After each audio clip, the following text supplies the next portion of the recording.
Keluarga Baswedan adalah imigran Arab Yaman. Mereka datang ke Indonesia karena melarikan diri ke berbagai negara, salah satunya ke Nusantara ini. Mereka dikenal sebagai kelompok Arab Hadrami yang berimigrasi ke Nusantara. Mengutip artikel yang ditulis Markona yang disadur dari redaksi Indonesia.com, mereka merupakan kelompok miskin yang harus meninggalkan Arab karena ajaran dan tingkah laku mereka membahayakan politik pemerintah di masa itu, dengan selalu mengatasnamakan agama untuk mencapai tujuan mereka. Di Nusantara mereka dikenal dekat dengan kolonial Belanda, sehingga dari sisi peraturan hukum oleh pemerintahan Hindia Belanda diistimewakan dan ditempatkan dalam golongan tersendiri yang berbeda dengan kelompok pribumi. Di mana ketika itu pemerintah Hindia Belanda menerapkan aturan berdasarkan golongan, yaitu 1.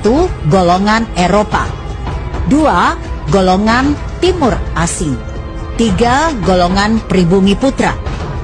Keturunan Arab ditempatkan sebagai golongan Timur Asing dan telah terbiasa melihat diri mereka lebih tinggi daripada pribumi, sebagai kasta yang lebih rendah dari kasta mereka.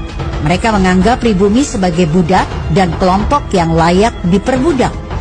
Untuk mempertegas keberadaan mereka sebagai kelompok yang berada di atas kelompok pribumi, Abdul Rahman Baswedan mendirikan Partai Arab Indonesia pada tahun 1934, yang merupakan partai identitas keturunan Arab sebagai pemilik kasta lebih tinggi dari pribumi itu sendiri. Abdul Rahman Baswedan merupakan kakek dari Anies Baswedan. Sejak tahun 1934 telah membentuk suatu kekuatan politik atas nama Arab, agar mereka yang berada di Indonesia diakui sebagai Arab Indonesia, bukan pribumi Indonesia, melainkan orang Arab yang tinggal di Indonesia, merupakan suatu politik identitas tanpa rasa nasionalisme.